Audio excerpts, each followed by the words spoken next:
When Genghis Khan's armies conquered a city, the fate of its women was sealed before the dust even settled. Historians estimate that the Mongol conqueror may have fathered hundreds, possibly thousands of children, so many that today, roughly 16 million people carry his genetic lineage. But behind this staggering statistic lies a darker truth about the tens of thousands of women who disappeared into his empire's harems, never to be heard from again. The year was 1206, when Temujin was proclaimed Genghis Khan, the universal ruler of the Mongol tribes. What followed was one of the most devastating military campaigns in human history, spanning from 1206 until his death in 1227. During these 21 years, and continuing under his descendants until the empire's fragmentation in the mid-1300s, the Mongol conquests would stretch from the Pacific Ocean to Eastern Europe, encompassing approximately 24 million square kilometers at its peak in 1279. But while historians meticulously document the battles, the strategies, and the territorial expansions, the stories of the women who were swept up in this conquering tide remain largely untold. The Mongol Empire didn't just maintain one harem, it operated an entire network of them across the largest contiguous land empire in human history.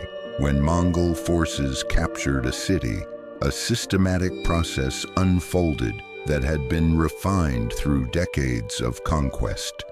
The most beautiful women from conquered territories were identified, separated from their families, and distributed among the Mongol elite, with the most prized selections reserved for the great Khan himself. This wasn't random plunder. It was an organized institution that served multiple purposes, rewarding loyal commanders, establishing political alliances through strategic marriages, and demonstrating the absolute power of Mongol supremacy.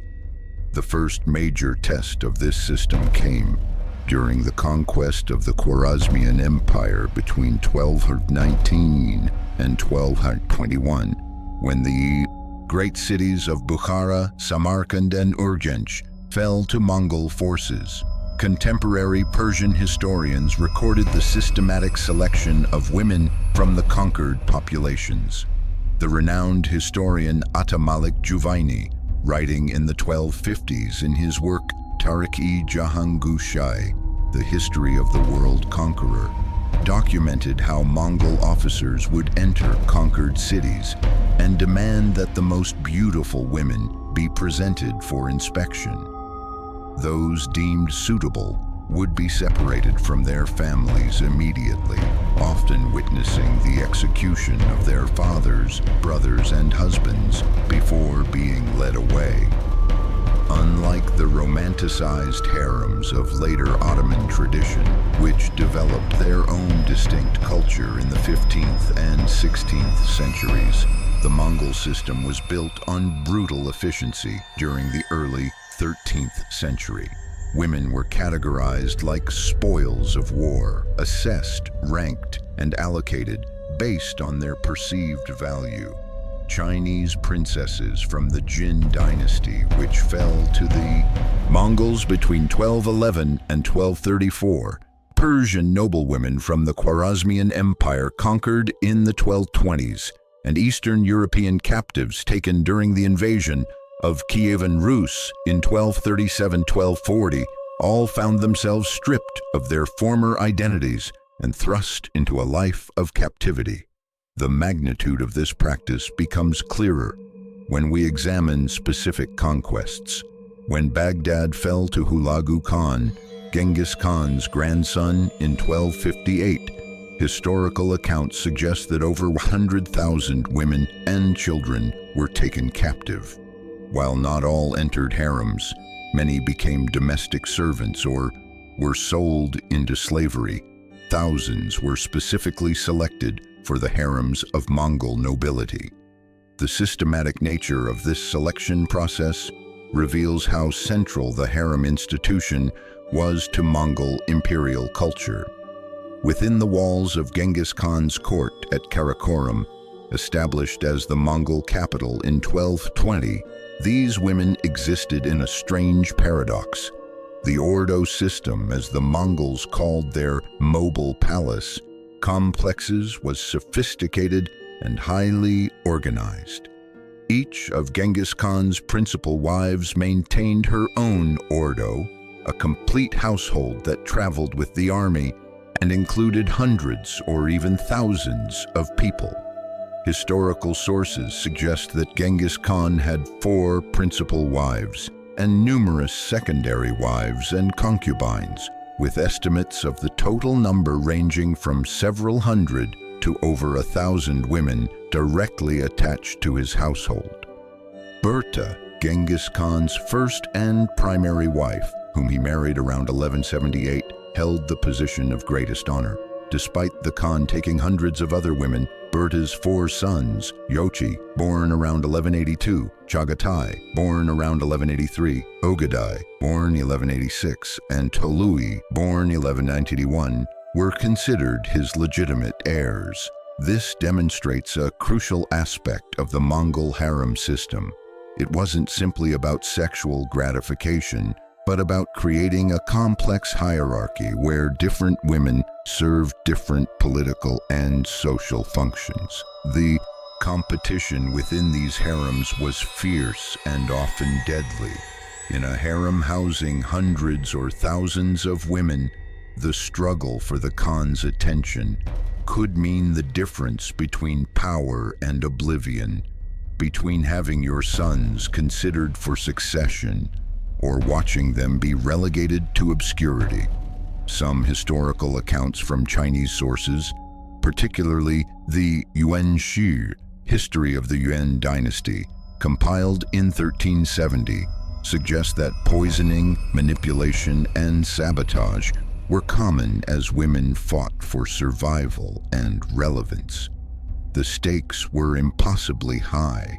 A woman who caught the Khan's favor might become the mother of a future ruler, while those who failed to distinguish themselves might live out their entire lives in comfortable but anonymous captivity. Yet amidst this brutality, a complex social hierarchy emerged that reveals the adaptability and resilience of these captive women. The Khan's principal wives, particularly Börte, maintained respected positions and wielded considerable influence over household matters and even some political decisions. Women from conquered noble families sometimes negotiated better conditions for their people by leveraging their positions. The harem became an unexpected site of cultural exchange, where Mongol traditions mixed with Persian, Chinese, and Eastern European customs, creating a unique hybrid culture that influenced the broader Mongol court. One remarkable example of this cultural synthesis can be seen in the case of the Karakorum princess Töregene Beki, who became one of Genghis Khan's wives around 1203 after her tribe was defeated. She brought with her Christian Nestorian traditions, and her presence in the Mongol court helped establish the tolerance for religious diversity that became a hallmark of Mongol rule. Similarly, when the Tangut kingdom of Western Xia fell in 1227, the same year Genghis Khan died, the last Tangut emperor's daughter was taken into the imperial harem, bringing Buddhist influences that would shape later Mongol spiritual practices. The daily life within these harems was governed by strict protocols borrowed and adapted from various conquered cultures. By the time of Kublai Khan's reign from 1260 to 1294, the Mongol harem had incorporated elaborate Chinese bureaucratic systems. The Yuan Shi describes a formal hierarchy of palace women, divided into numerous ranks with specific titles, duties, and privileges. At the top were the imperial consorts, followed by concubines of various grades, then palace ladies, and finally servants. Each rank had prescribed clothing, living quarters, and allowances.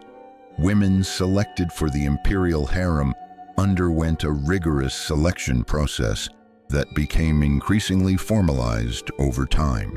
During Kublai Khan's rule, the selection system reached its most elaborate form. According to Marco Polo, who visited the Mongol court between 1275 and 1291 and wrote about his experiences in The Travels of Marco Polo, young women from throughout the empire were brought to court for evaluation. They were assessed not just for physical beauty, but for the sweetness of their breath, the quality of their skin, the harmony of their limbs, and even behavioral characteristics observed while they slept. Those who passed this initial screening were then placed in the care of elderly palace ladies who observed them continuously for several days to assess their character, manners, and temperament. Marco Polo claimed that Kublai Khan maintained a rotating system where 30 to 40 of the highest-ranked concubines would serve in his personal chambers for 3 days at a time, attending to all his needs. After their service period, they would be replaced by another group. This system ensured that the Khan had constant companionship, while also preventing any individual woman or group from monopolizing his attention and potentially accumulating too much influence. The scale of these operations was staggering. Historical records suggest that Kublai Khan's court included several thousand palace women, though the exact number is debated by historians. The infrastructure required to support such an institution was enormous. Separate palace complexes were constructed, staffed by thousands of eunuchs, servants, and officials whose sole purpose was managing the imperial women. The economic cost was substantial. These women needed to be clothed in luxury befitting their status, fed, housed, entertained, and medically cared for. Modern DNA studies reveal the staggering scope of Genghis Khan's reproductive impact and, by extension, provide indirect evidence of the harem system's scale. A landmark 2003 genetic study published in the American Journal of Human Genetics by a team led by Chris Tyler Smith identified a Y chromosome lineage present in approximately 8% of men throughout the former Mongol Empire territory. This genetic signature, carried by roughly 16 million men in the early 21st century, traces back to Mongolia about 1,000 years ago, coinciding with Genghis Khan's lifetime and the lifetimes of his immediate male descendants. The study examined Y chromosome patterns across populations from the Pacific to the Caspian Sea, finding a star cluster pattern that indicates rapid expansion from a single male lineage approximately 1,000 years ago. While the study cannot prove definitively that this lineage belongs to Genghis Khan himself, the geographic distribution, the timing, and the extraordinary reproductive success all point to him or his immediate patrilineal ancestors. For one man's lineage to achieve such prevalence requires not just many offspring, but many surviving male offspring who themselves had reproductive success, precisely what the harem system was designed to accomplish. But each of those 16 million people represents not just the Khan's lineage, but also the unnamed women who bore his children. Women whose stories, names, and lives were erased from history, reduced to vessels for continuing the Mongol bloodline. The genetic evidence also reveals something else: the extraordinary reproductive skew created by the harem system. While Genghis Khan and his male descendants fathered thousands of children. Countless ordinary men were killed in the conquests or lived their lives without producing surviving lineages, creating a genetic bottleneck that persists in modern populations. This genetic legacy extends beyond Genghis Khan himself. The study identified several other Y chromosome lineages showing similar but less dramatic expansion patterns, likely belonging to other members of the Mongol ruling elite.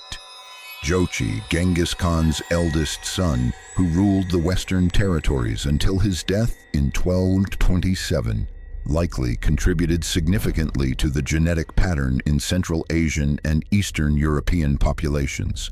Chagatai, who ruled Central Asia until 1242, and Tolui, who died in 1232, but whose descendants became the great Khans and the Ilkhans of Persia, each established their own extensive harem systems. The harem system didn't end with Genghis Khan's death in 1227. His sons and grandsons continued and expanded the tradition, with each major conquest bringing fresh captives into the Mongol courts. Ogedei Khan, Genghis's third son, who ruled as Great Khan from 1229 to 1241, reportedly maintained an even larger harem than his father. The Secret History of the Mongols, written sometime around 1240, and the oldest surviving Mongolian language text, makes numerous references to the distribution of women as rewards and the maintenance of large household staffs of women by Mongol nobles. When Mongol forces invaded Eastern Europe between 1237 and 1242, under the command of Batu Khan, a grandson of Genghis, the pattern repeated. The sack of Kiev in 1240 and the destruction of numerous other cities resulted in thousands of Slavic women being taken captive.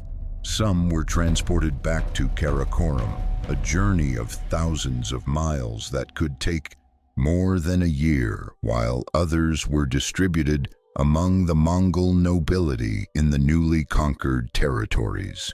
Russian chronicles from this period, while focused primarily on the destruction and death, make occasional references to the abduction of women, describing it as one of the great calamities of the Mongol invasion. The conquest of the Song dynasty in southern China, which took decades and wasn't completed until 1279 under Kublai Khan, brought a new dimension to the harem system.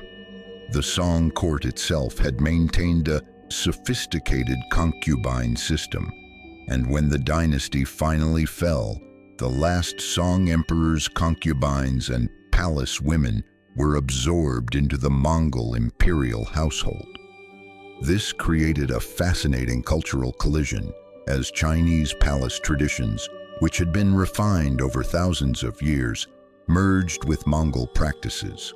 Kublai Khan, who established the Yuan dynasty and ruled China from 1260 to 1294, incorporated Chinese concubine traditions into the Mongol harem system, creating an institution that lasted for generations and influenced Chinese imperial practices long after the Yuan dynasty fell in 1368.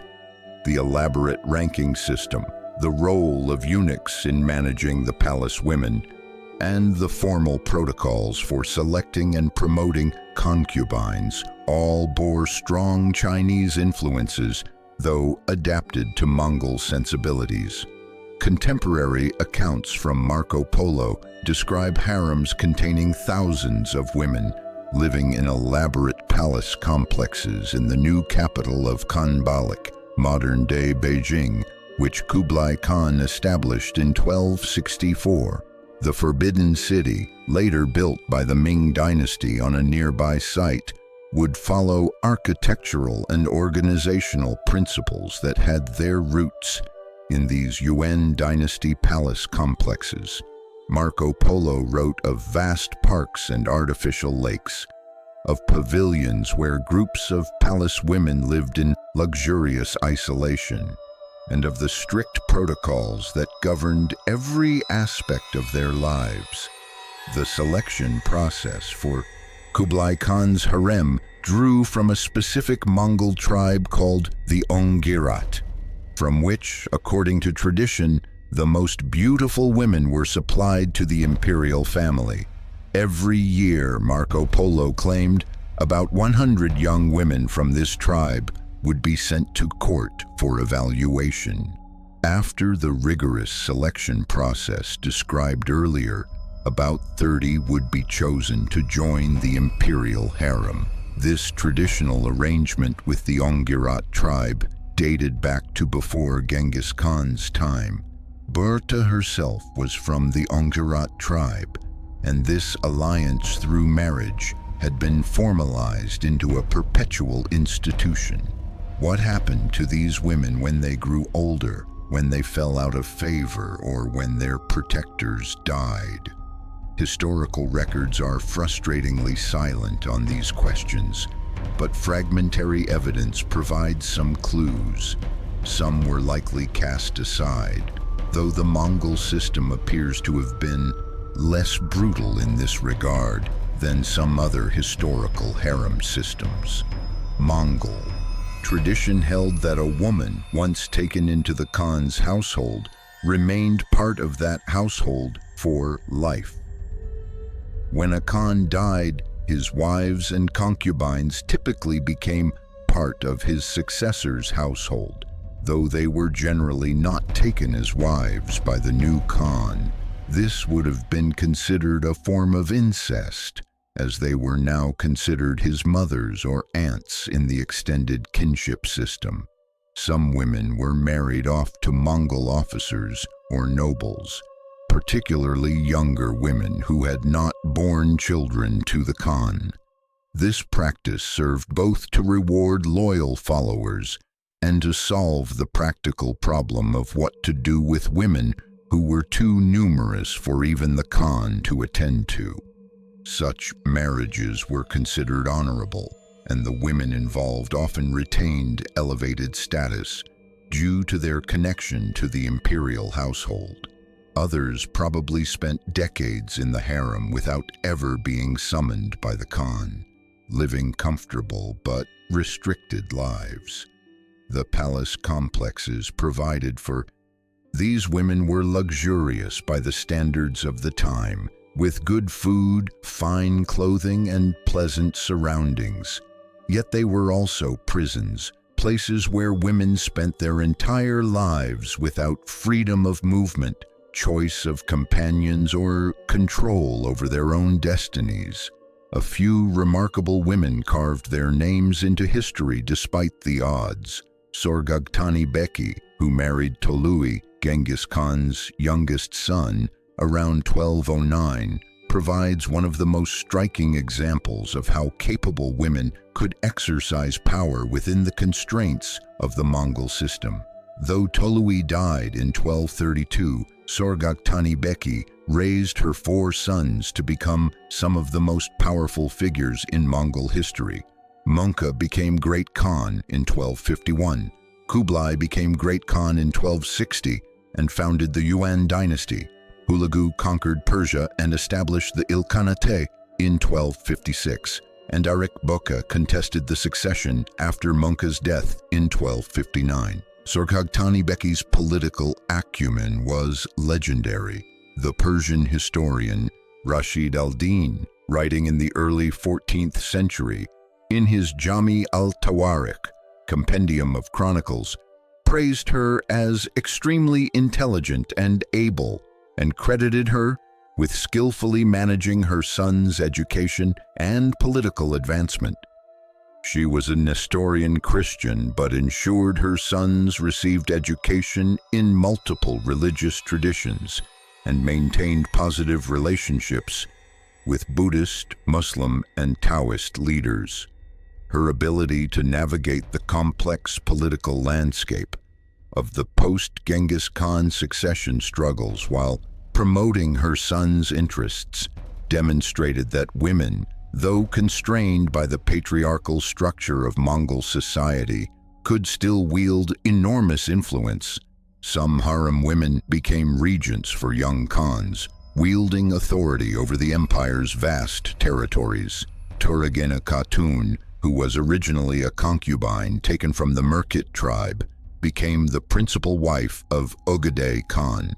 When Ögedei died in 1241, Töregene Khatun seized power and ruled as regent for 5 years, 1241-1246, until her son Guyuk was formally elected as Great Khan. During her regency, she purged her opponents, placed her own supporters in key positions, and effectively controlled the vast Mongol Empire despite never holding an official title beyond regent. Another powerful regent was Ogul Kaymish, wife of Guyuk Khan. When Guyuk died in 1248, she attempted to maintain power as regent, though she was ultimately overthrown and executed in 1251 when Mongol Khan, Sorghaghtani Beki's son, seized power. These brief regencies demonstrate both the potential for women to exercise power within the Mongol system and the ultimate precariousness of that power, which depended entirely on male patronage and the ability to navigate deadly political conflicts. The records also reveal some women who resisted their captivity or attempted to maintain their dignity and identity despite their circumstances.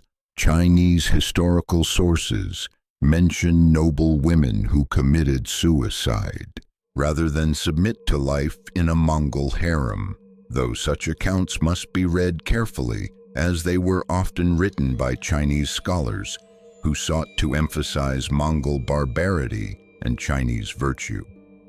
Still, suicide as an escape from unwanted sexual slavery was documented across multiple cultures conquered by the Mongols, suggesting it was a tragic but not uncommon response. Today, we celebrate Genghis Khan as a military genius and empire builder. Modern Mongolia reveres him as the father of the nation. His image appears on currency, statues, and monuments throughout the country.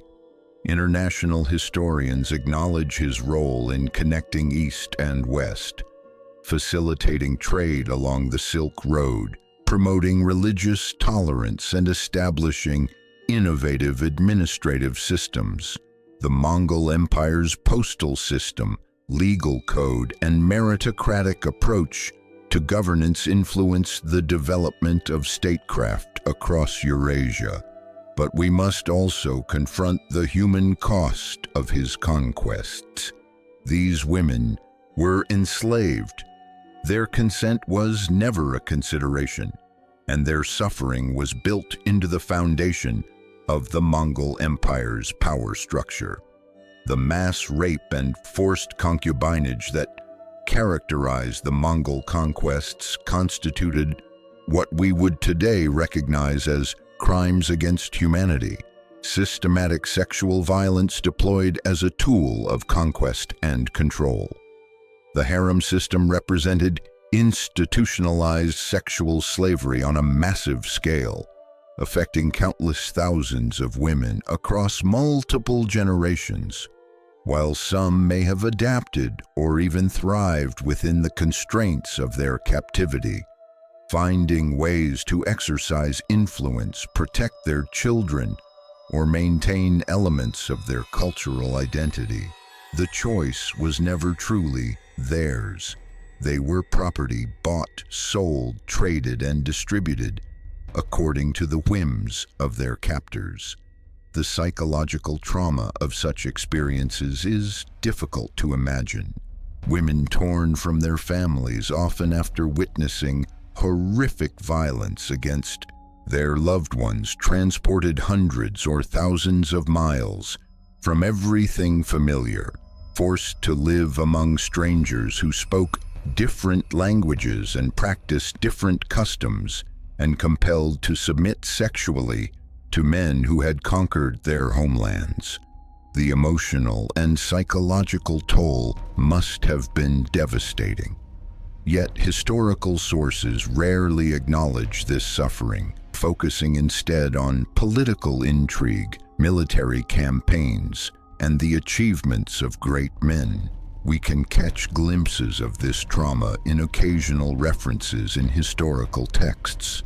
Some Chinese sources mention palace women who maintained their native languages and taught them secretly to their children, preserving a connection to their lost heritage. Persian sources occasionally note women who continued to practice their original religions privately, even when officially converted to whatever faith their captors preferred. These small acts of cultural preservation represent a form of resistance, a refusal to be completely erased despite overwhelming pressure to assimilate. The children born from these unions faced their own complex situations. Sons born to high-ranking concubines had opportunities for advancement, particularly if they showed ability in military or administrative matters. The Mongol system was relatively meritocratic in this regard. Competence mattered more than the specific rank of one's mother, though having a more prestigious mother certainly helped. Some sons of concubines rose to become powerful generals, governors, or even contenders for succession. Daughters born in the harem were typically married off to Mongol nobles or to foreign rulers as part of diplomatic arrangements. These marriages served to bind conquered peoples to the Mongol Empire through kinship ties, a traditional step practice that the Mongols employed on an unprecedented scale. A daughter of even a low-ranking concubine could become a queen or duchess through such arrangements, though her primary function was always political rather than personal. The harem system's influence extended beyond the Mongol Empire itself. When the empire fragmented in the mid to late 13th century into distinct khanates, the Yuan dynasty in China, the Ilkhanate in Persia, the Chagatai Khanate in Central Asia, and the Golden Horde in Russia, each regional power maintained its own version of the harem system, adapted to local customs and traditions. The Ilkhanate, ruling Persia from 1256 to 1335, blended Mongol harem practices with existing Persian traditions, which themselves had roots stretching back to ancient Achaemenid and Sassanid practices. The Golden Horde, controlling the Russian steppes from the 1240s until its dissolution in the early 16th century, influenced Russian and Eastern European practices regarding royal concubinage. The Chagatai Khanate, ruling Central Asia until the late 14th century, became a conduit through which these practices influenced later Central Asian empires, including the Timurid Empire and eventually the Mughal Empire in India. The Mughal Empire, founded in 1526 by Babur, a descendant of both Genghis Khan and Timur, maintained an elaborate harem system that bore clear traces of its Mongol ancestry. The Mughal harem at its height included thousands of women and played a significant role in court politics, artistic patronage, and cultural development.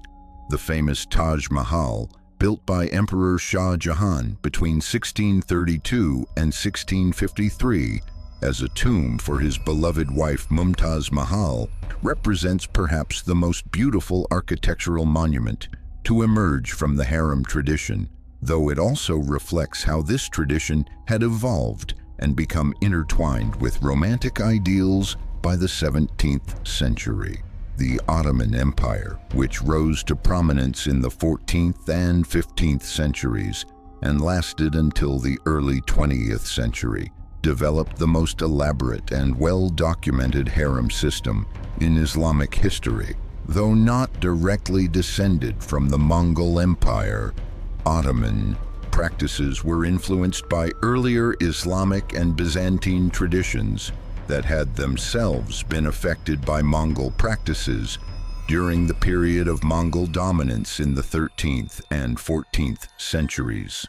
The Ottoman imperial harem in the Topkapi Palace, which functioned from the 15th to the 19th century, housed hundreds of women in a complex institutional structure that combined elements of slavery, political power, and cultural prestige. Perhaps the most tragic aspect of this story is how thoroughly these women have been erased from historical memory. We know the names of Genghis Khan's generals, Subutai, the brilliant strategist who conquered more territory than any other commander in history, Jebe, the master of feigned retreat and innovative tactics, Mokali, who conquered northern China. We know his sons, Jochi, Chagatai, Ogedei, and Tolui. We know his battles, the battles of the Badger's Mouth in 1211, the siege of Zhengdu in 1213-1241, the destruction of Urgench in 1221, the Battle of the Kalka River in 1223. But the vast majority of the women who lived and died in his harems remain nameless, their experiences unrecorded, their voices forever silenced. Even the few women whose names do survive, Börte, Sorghaghtani Beki, Töregene Khatun, are known primarily through their relationships with powerful men, their own thoughts, feelings, and perspectives lost to history. We know what male historians thought about these women, but we have almost nothing written by the women themselves. This silence is not accidental. It reflects the systematic devaluation of women's experiences in patriarchal societies and the way history has traditionally been written by and about powerful men. The Mongol chronicles, written primarily by men, focused on conquests, political intrigue, and dynastic succession. When women appeared in these accounts, it was usually as mothers of important men, as political pawns in marriage alliances, or as symbolic representations of conquered peoples, rather than as individuals with their own agency and experiences. The 16 million people who carry Genghis Khan's genetic legacy carry the DNA of these forgotten women too. Women who survived unimaginable circumstances, who bore children in captivity, and who somehow endured in one of history's most brutal institutions. Each of these modern descendants has a Mongol male ancestor and a female ancestor who was likely a captive from one of the conquered territories. The genetic signature traces through the male line, but it required women at each generation to carry and raise the children who would continue the lineage. Their story is not just about the past. It's a reminder of how easily history forgets the victims of conquest, and how the celebration of empire often erases the suffering upon which it was built.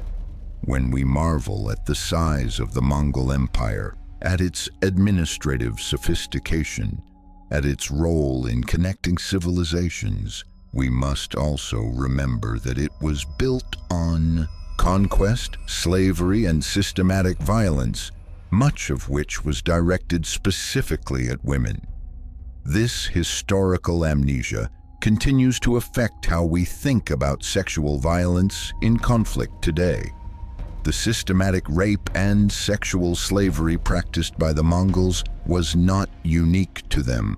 Similar practices have characterized warfare throughout human history and continue in modern conflicts.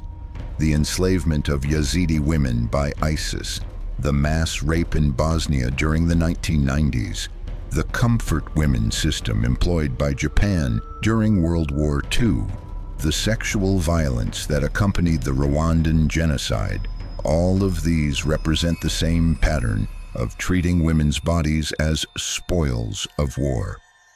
Recognizing the systematic sexual violence that was central to the Mongol Empire doesn't diminish the historical significance of Mongol achievements in other areas.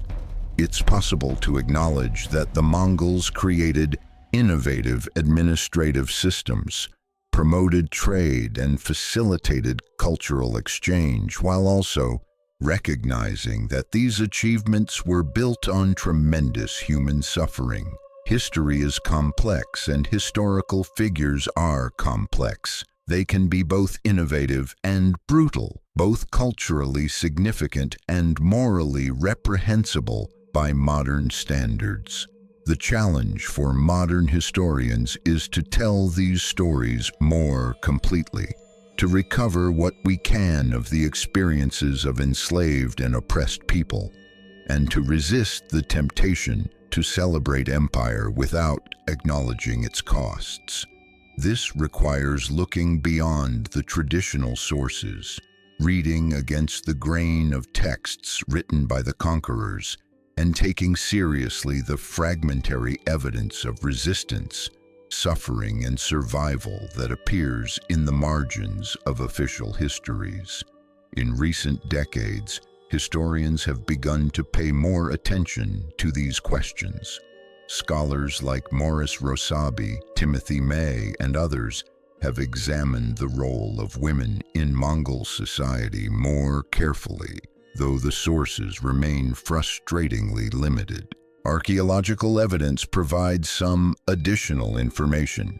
The excavation of Mongol-era palace sites reveals the physical spaces where these women lived, while genetic studies continue to provide new insights into patterns of reproduction and kinship. Yet enormous gaps remain in our knowledge, gaps that can never be fully filled because the voices of these women were never recorded. We can reconstruct the systems that enslaved them, identify some of the women who rose to positions of power within those systems, and trace the genetic legacy they left behind. But we cannot know what they felt, what they thought, what dreams they harbored, or what stories they told their children. What we can do is refuse to forget them, refuse to let their suffering disappear into the celebration of empire. When we tell the story of Genghis Khan and the Mongol Empire, we must tell the full story, including the story of the tens of thousands of women whose lives were forever altered by Mongol conquest. Their names may be lost, but their experience was real. Their suffering was real, and their resilience in the face of that suffering was real. They deserve to be remembered not as footnotes to the story of great men, not as nameless victims, but as human beings who endured one of history's most traumatic experiences and who, despite everything, survived. Their descendants walk the earth today, carrying genetic markers of both conquest and survival, a living reminder that history is never just about the victors, but also about those who were conquered, enslaved, and silenced. The story of what happened to enslaved women in Genghis Khan's massive harem is ultimately a story about power. Who has it, how it's exercised, and what happens to those who have none. It's a story that resonates today because the fundamental dynamics haven't entirely changed. Women's bodies are still used as tools of war, sexual violence is still employed as a weapon of terror and domination, and the voices of victims are still too often silenced or ignored. By recovering these stories, by insisting on remembering what happened to these women, we honor their memory, and we also remind ourselves of the human cost of empire, conquest, and war.